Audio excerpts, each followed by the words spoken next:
Is it better for the Titans to lose against the Miami Dolphins? Well, they might not have any choice in the matter. We'll talk about that on today's edition of the Locked On Titans podcast. Let's get it. You are Locked On Titans, your daily Tennessee Titans podcast, part of the Locked On Podcast Network, your team every day.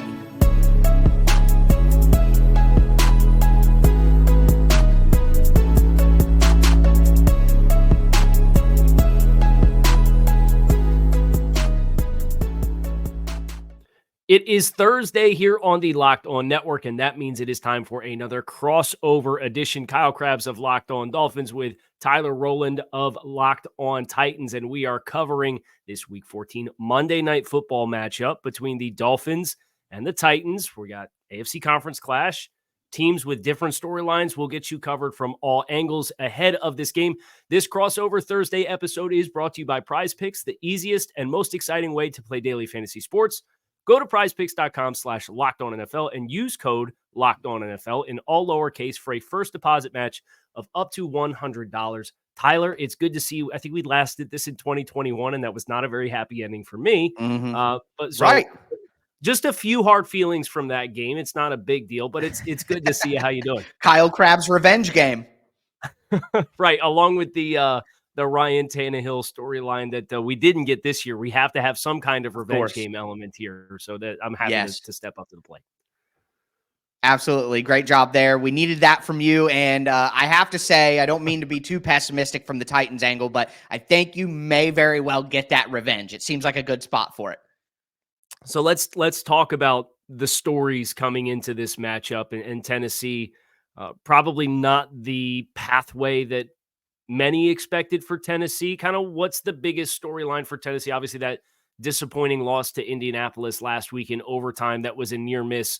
A lot of special teams contributions to that loss. Is that the focus for you guys? Is it Jeffrey Simmons? Like, what's the big beat right now amongst Titans fans? Well, I think when you look at the entire situation and all the circumstances, there was, and I've admitted to this, I am guilty.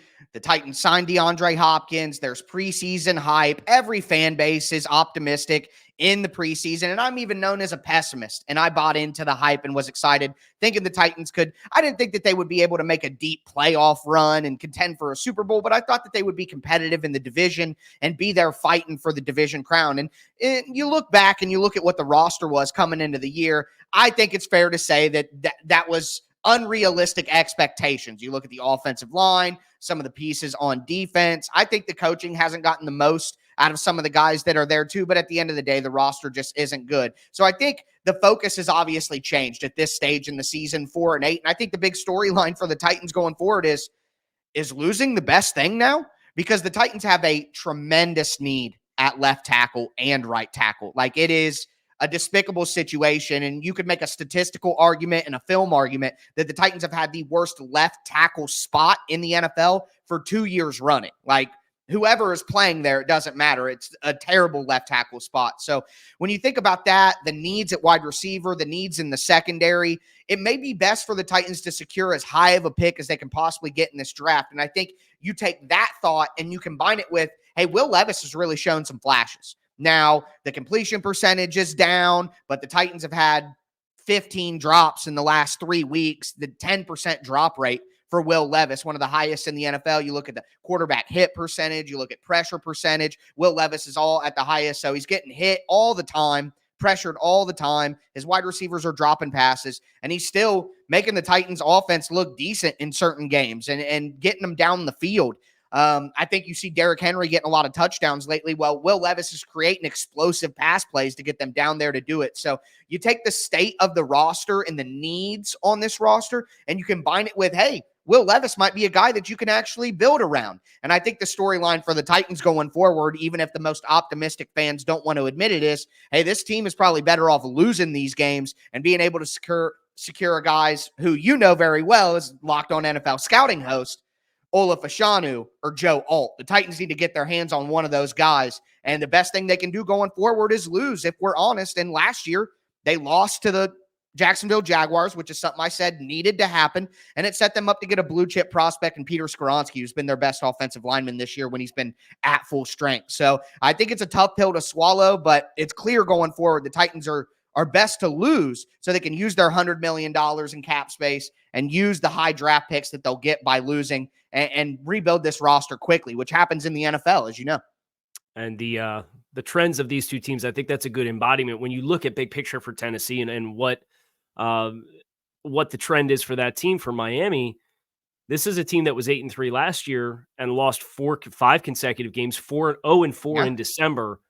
And for as much as you want to make it about this year's team and not last year's team, and last year doesn't really impact this year, it's very interesting. The Dolphins on Hard Knocks, and even in Mike McDaniel's press availabilities building up to this game, asked about 8-3 last year versus 8-3 this year. And they have talked about, and it was shown on Hard Knocks on Tuesday night, they talked about 8-3. And Mike McDaniel said, this team is blessed to be put in the same position that we were in last year to right the wrong of last year. Mike McDaniel said that losing skid cut that team deep last year, and the scars are still there. And their process this year has been committed to righting and justifying what happened late in the season last year. Well, Miami already went on the road and took care of business against the Commanders. So now they're 9-3. They've won more games in December this year than last year. But this team looked up and Jacksonville lost to Cincinnati. Kansas City lost to Green Bay. They're coming into this game as the number 1 seed in the AFC, and they have 4 of their last 5 games at home where they're 15-2 in their last 17 games.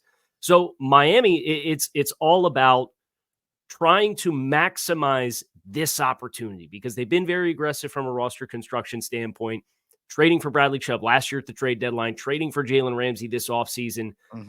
Those kinds of maneuvers with a quarterback on a rookie contract and Tua Tagovailoa, there's a math problem that this team's going to face this offseason. The way things are breaking, they have a real chance if they can secure as many home playoff games as they can to make a deep playoff run and continue the momentum if they're able to build on what the Washington game provided. So you get a Monday night showcase against Tennessee at Hard Rock Stadium. And for the Dolphins, this is all about don't get ahead of yourself and make sure your process is centered in this week and here and now and this opponent, but having that big picture perspective. So how they tightrope that is going to be pretty interesting because this is a football team that one of the critiques is, well, they only beat teams that they're supposed to beat. And they're about the only team that's done that universally across the entire season. And that's how they end up at 9-3. So, for Tennessee, with the injuries that they've incurred, and I know we'll talk a little bit about the absence of Jeffrey Simmons and what that impact is as far as the matchups in the trenches for these two teams in our next block. But the spread, I think, certainly speaks for itself. It's floating on FanDuel somewhere around 14 points and 2 touchdowns. So the expectations set at a certain bar. And for Miami, it's about not putting the forest before the trees, but also having that big picture perspective on where this team is at. Yeah, it's a redemption thing, right? You did it last year, you failed. You have a lot of people don't have the opportunity to get redemption for some of their mistakes in an exact situation. So you're 100% right. And it's funny, I look at the Dolphins, how they have built the last few years around Tua may be a thing that the Titans want to look at. You go out and you trade for a top edge rusher. You draft a wide receiver high. You also trade for a number 1 veteran receiver. You bring in a veteran left tackle to fix things. I think the Titans need a big mixture of taking some of these positions early in the draft and actually being aggressive to add certain spots with veterans that are already established. And you get a good mixture of that with a quarterback who can get it done with the pieces around him in his rookie deal. And you might be cooking with something. So looking at what the Dolphins are doing is kind of a picture of what the Titans may try to do in the next few years. So let's kind of turn the page. We'll start looking at some of the matchups, the X's and O's, kind of the scheme, the personnel that's going to be available for this contest. That is going to be coming up next here on this Crossover Thursday. Stick with us. When you're hiring for your small business, you want to have as many top-tier candidates as possible to interview, and that's why you have to check out LinkedIn Jobs. LinkedIn Jobs has the tools to help find the right professionals for your team faster and for free. LinkedIn is not just another job board. They have a vast network of more than 1 billion with a B professionals, making it the best place to hire. Hiring is easy when you have that many quality candidates. So easy, in fact, that 86% of small businesses get a qualified candidate within 24 hours. LinkedIn knows that small businesses are wearing so many hats, they may not have the adequate time and resources to have a robust hiring process. And that is why with LinkedIn, the process is intuitive, quick, and easy. They even just launched a feature that helps you write job descriptions, making your process even easier and quicker than before. Post your job for free at linkedin.com/lockedonnfl. That's linkedin.com/lockedonnfl to post your job for free. Terms and conditions do apply.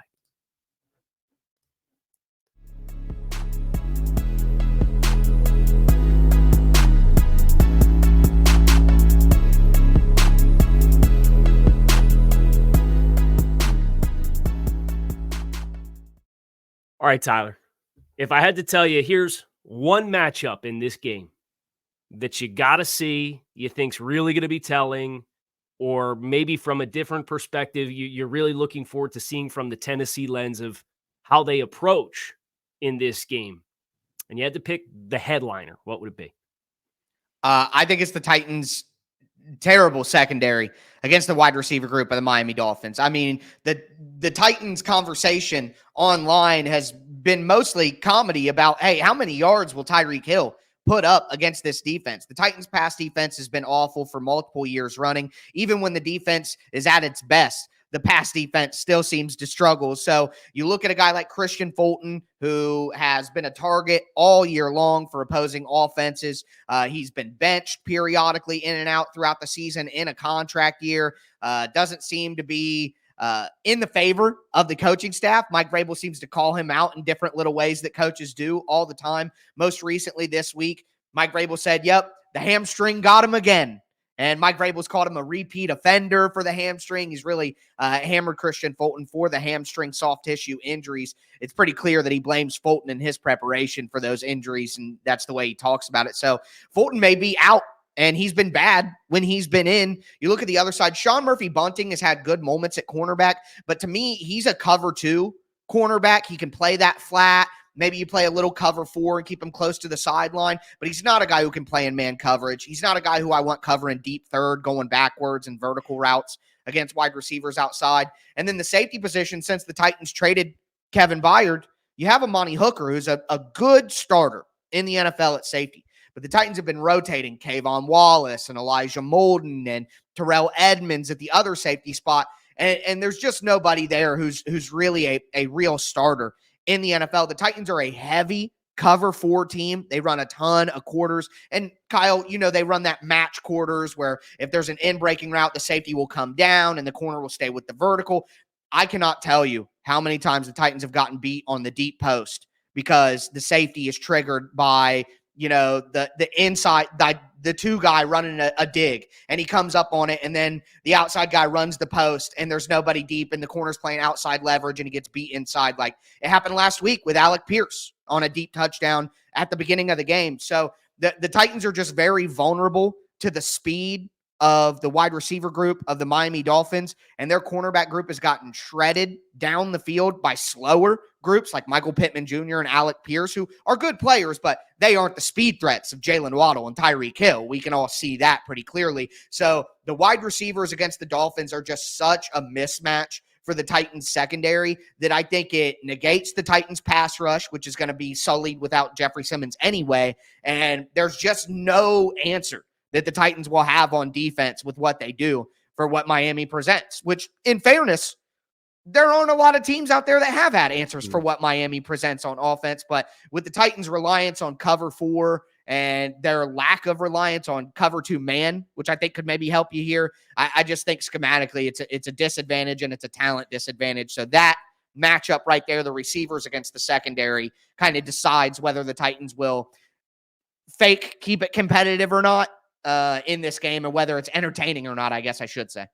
So I have a few thoughts off that. And the first one being, I think one thing that Miami has done a really good job of is they've had selective times when they want to take shots, right? And they do play Jaylen Waddle and Tyreek Hill and the speed of those 2 guys off of each other, whether it's same side releases or it's them on, two different sides of the field trying to attract the safeties and kind of get that bite on the middle of the field drive to cut that in-breaking route.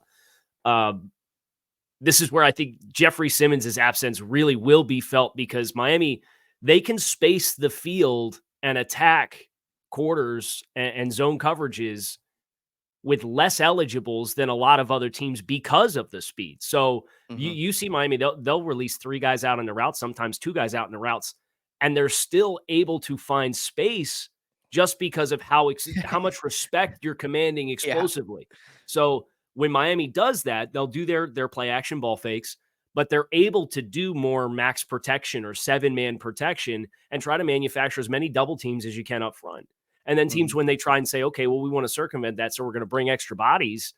And when you blitz, that's where I think one of the areas that Tua Tagovailoa, just with his initial spatial awareness and feel, he beats the blitz really fast. And if you're going to fire extra bodies, you saw it on the second touchdown to Tyreek Hill on Sunday against the Commanders, where they brought extra bodies and they tried to attack, and they actually played cover 3 zone behind it. But Tua faded his drop away from where he knew they didn't have the numbers in protection and then threw the ball down the field. And it was just that speed was overwhelming for those corners. So I think you bring some great points there. And just my observation of, man, I'm not mad if I'm rooting for the Dolphins to win, did not see Jeffrey Simmons be able to suit up. Obviously, you hope we see him back and healthy as soon as possible, because he is one of the best interior defensive linemen in football. Right. But that matchup would really help their bid to win this football game, because you do think about Danico Autry, who I think is tied for a career high in sacks this season, and Harold Landry's an explosive player on the edge. Maybe, not as explosive as when he first came into the league, because I know he's had getting a couple better injuries, though. Coming back from the ACL, he definitely struggled early in the year, but for the last 3 weeks or so, I'm pretty sure he's led the Titans in pressures in each game. So he's definitely improved. And the Titans drop him into coverage too often, in my opinion, and drop him into the flats. They try to do those sim pressures, but his versatility makes him as valuable as he is, and why they paid him. But he is getting better. I will say that. I think obviously next year we'll see a full return, which is common with the ACL. But I agree with you. That's one place. And correct me if I'm wrong, there are some injuries on the Dolphins offensive line right now, right?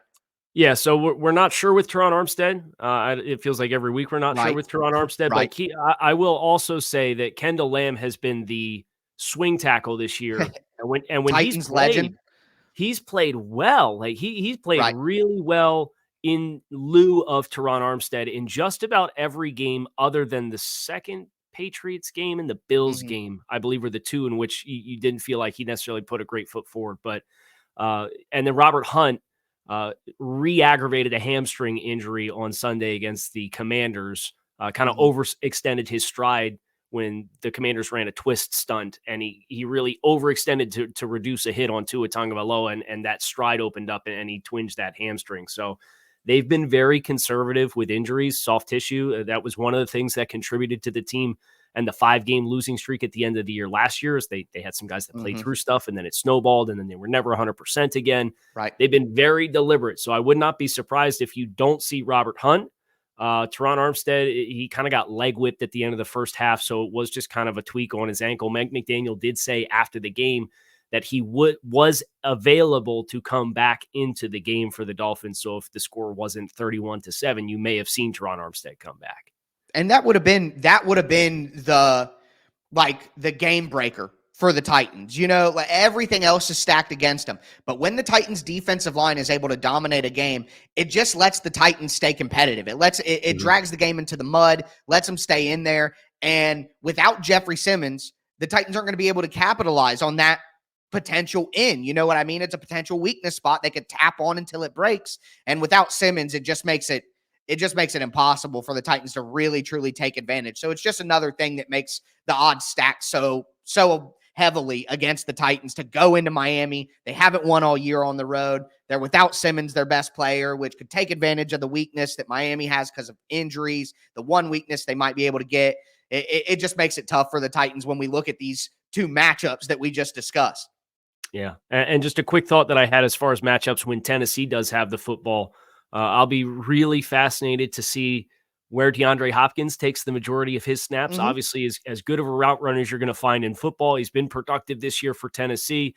the Dolphins don't travel corners. It's Jalen Ramsey's on one side, Xavier Howard's on the other side, and they have Kader Kohu, their second-year player, in the nickel. So But do they press?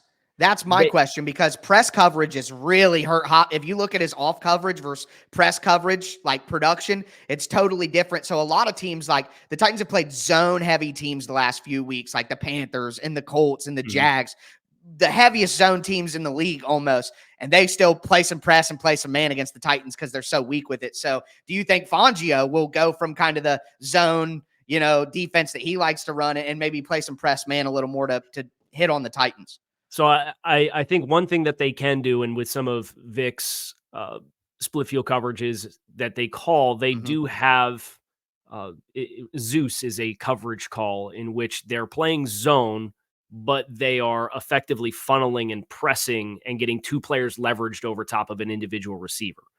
They depending on whether it's man or zone, it could be Zeus. They call it roll luggage as different calls that is dedicated to, we're going to get a guy in this guy's face, and then we're going to play a safety over the top, whether that be zone and you're funneling it, or we're going to play man and then you're going to trail and have the extra help. So they can dictate those calls if they feel good about their matchups elsewhere across the board. And it's one of the areas where when you didn't have Jalen Ramsey, and then there was a stretch where Xavier Howard missed some time with an issue as well in the middle of the season, and you have Eli Apple out there and Kader Kohu, instead of being the nickels on the outside, everything was very vanilla as a result. And since Jalen Ramsey's return, you've started to see a little bit more of these exotics in coverage. So I would not be surprised if you do get some of that, and don't assume that it's just man coverage. They could cloud that corner up over the top if it's outside. Or conversely, they could say, hey, we're going to get the nickel over top of you, and then we know the inside backer and the safety, we're going to funnel you no matter how you choose to release. Yep. That makes sense. I mean, I got to tell you, and I hate to be this way, but what I'm most excited about for this game is to see what the Dolphins do on defense, just because I love watching what Fangio does. So I'm excited to see that as well. Well, we have Keys to Victory upcoming next year on this Crossover Thursday episode. Make sure you stick with us as we bring this crossover preview to a close. All right. Do want to let you guys know that today's episode is brought to you by Skylight Frames. Look, guys, we all know it can be hard to buy gifts for certain people during the holiday season. You want to give something that's meaningful, not just more socks and candles and slippers and all that stuff that really isn't going to change anybody or make a big impact. That's what Skylight Frames are for. It's not a boring holiday gift. It's something that's going to have real meaning. It's going to bring real joy into your loved one's life. Again, you all know that hard to gift person, whether it's your spouse, your friend, sister, mom, dad, grandmother, brother, cousin, doesn't matter. You know who I'm talking about. Well, that is why you need the Skylight digital picture frame.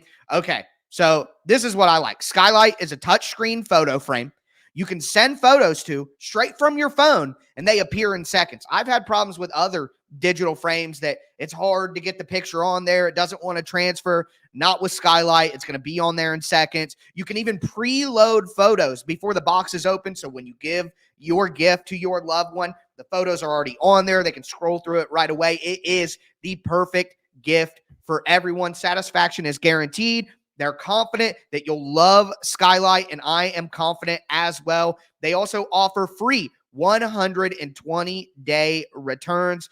It's a top-rated brand with over a million happy customers, thousands of five-star reviews. It's available in over 30 countries, recommended by the Today Show, Forbes, New York Mag, and more.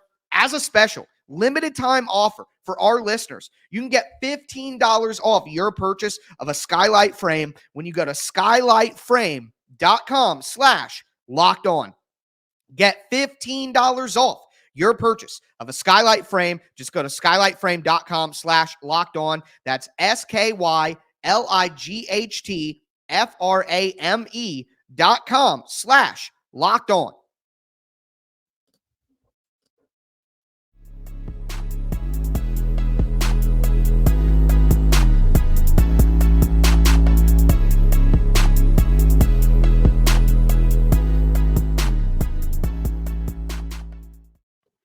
So keys to victory in this matchup. This is Monday night. You got two, for whatever reason, we want to run two Monday Night Football games in tandem. So I don't know. I don't get it either.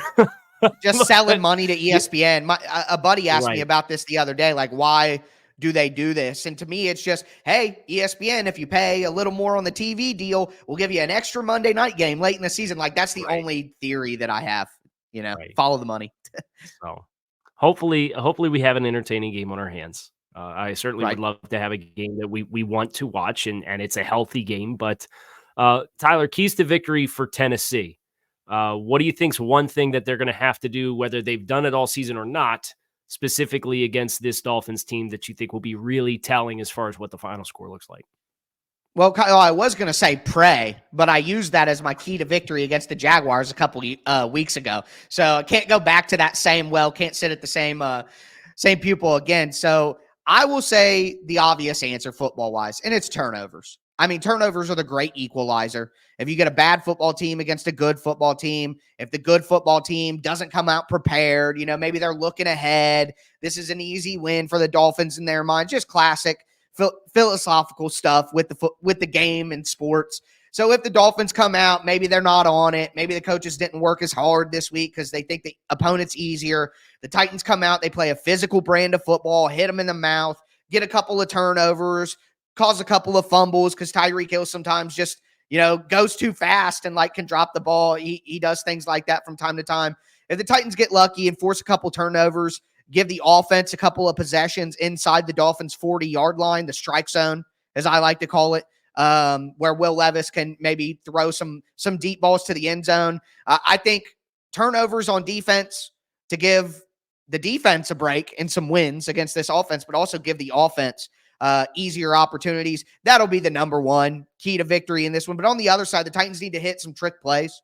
The Titans' offense isn't good enough for down-to-down efficiency. That's just not what they're going to do. The Titans need to hit some big plays. They need to hit a trick play a couple of times. They need Will Levis to just throw some bombs and it work out a couple of times. Hit some of these play-action passes for 40 yards. The Titans need to trick the Dolphins and hope that they trick them right. That's what it comes down to, whether it be the double reverse flea flicker that they tried to run last week, whether it be these exotic plays with Tajay Spears in motion and Derrick Henry taking the snap and all these different things the Titans have tried to do to win against teams that are better than them. I call it backfield deception. That's what the Titans' whole offense is built on, backfield deception. That's what they want to do. And the only way that they're going to be able to compete with Miami is to hit is really open up the playbook, try as many trick plays as you can, and hope that your defense gets turnovers to give you opportunities to score when you hit on those plays. Yeah, so I agree with you with turnovers 100%. It's been a big storyline for Miami all season long. This past game was just their second game all year where they didn't have a turnover. So they have struggled at times with ball security. So I know, I believe Tennessee only has 3 interceptions on the season coming into this game. They have not. I told you the secondary is really a mess. They don't play a lot of coverages that give them opportunities to get interceptions, and just the defense as a whole has not been good enough to really turn things around on offenses enough for how bad the offense is. And the other thing I would point to for Miami defensively is they'll be without Jerome Baker, one of their key linebackers, green dot defender. So how they bridged that gap, Duke Riley stepped in against Washington and played well, but Washington was able to get a couple chunk runs in the running game, including a few before that game got out of hand. And it wasn't like they were keying off against light box counts because Miami was expecting them to just pass the football. So do they go a little bit more with their base personnel, knowing that Tennessee with Derrick Henry and Tajay Spears and their ability to create plays in the running game? Washington hit them with some spread formations, and then they ran either counter or power to the other side where they're trying to get a numbers advantage and just flip the running strength after the snap. So Bieniemy did a nice job with that on a couple of those runs. And Brian Robinson, before he had the hamstring issue, was able to run through some tough, soft tackle challenges on the edge and in the secondary. So without Jerome Baker, you're going to have a smaller linebacker in Duke Riley, a different green dot player, presumably, as long as they're not going to put the green dot on David Long as another revenge game storyline for this matchup between the Titans and the Dolphins. And if you get them on the edge, you're going to have to come ready to tackle. And Jalen Ramsey's been a breath of fresh air in that capacity. But Xavier Howard and if Javon Holland's not going to dress and it's going to be Brandon Jones again, he missed several tackles against Washington. That's the big thing. And I'd also look to your pass rush. Sam Howell, the explosives that Washington got was Sam Howell creating and getting off his spot and then throwing the ball down the field. So tackling, whether it's your pass rush or whether it is your in the box / on the edge support, how do you fit the run in this matchup? I think will be really telling for the Dolphins as well. And Kyle, I don't want to put you on the spot here, but just one more question. Curiously, the Titans run game was able to get going last week against the Colts because they're so committed to 40 fronts. Like they would not put 5 guys on the line of scrimmage to save their life. And the Titans were literally just like, okay, we're going to put as many guys on the line of scrimmage as we can. And we're going to double team you to get as much movement as we can. Yep. And the Titans were putting like their tight ends in the backfield as wing backs so that they could go up the interior gaps and get to the linebackers so that the double teams could stick on a little bit longer. So I'm just curious, do you think that we'll see a lot of 50 fronts from the Dolphins? Or do you think that they'll go with 4-man fronts? So I think they will 50 fronts or 5-man fronts. Sorry, not everybody is, not to be like, oh, you don't know what it is, but just to make sure 50 front, I mean 5 guys on the line of scrimmage, 40 front, I mean 4 guys. Yeah, so they do run their bare fronts if you go usually with 12 personnel. So if you come out with 2 tight ends on the field, they're going to put Raekwon Davis in and take the nickel off the field. So they'll go Raekwon Davis on the nose, Zach Sealer, Christian Wilkins as your B-gap defenders, and then they'll have Bradley Chubb and what was Jaylen Phillips, but now Andrew Van Ginkel or Emmanuel Ogbah, who's a little bit more of a heavy-handed type player. Yeah, power has a little bit more mass. Van Ginkel's a little bit more of a speedy guy who's around 250, so he's a smaller player. So they'll match personnel in that capacity. They're not afraid to come out in their base fronts, but they usually end up deferring to the nickel front. Now, I wouldn't be surprised if they start with the 4-man fronts to start and say, hey, we want to see if we could stop the run with the 4 down, and then really have the coverage shells that we want on the back end and not have to ask one of our linebackers to drop into coverage. So wouldn't be surprised if they go that route early. And then if Tennessee gets some momentum, if you start to see more number 98 in the middle, which would be Raekwon Davis. Yep. That'll be an interesting little thing. Yeah. Is going to do it for this crossover Thursday of Locked On Dolphins, Locked On Titans. Make sure you checked out Locked On Titans with Tyler, Locked On Dolphins with yours truly. Before the game, we obviously have the Monday shows before the game on Monday night. And then after the game, we will have all of the coverage that you need as well. We appreciate you guys for checking out the Locked On Network. Make sure you check out all of your favorite teams. It is your team every day. We don't just say it. We live it here on this network, and we have outstanding hosts across the network for not just football, but every sport. So you can find us on YouTube, wherever you listen to your favorite podcast. Enjoy the weekend of football ahead. Enjoy the wait until Dolphins Titans on Monday Night Football. And here is to a healthy and safe game. Tyler, thanks for joining. Absolutely, Kyle.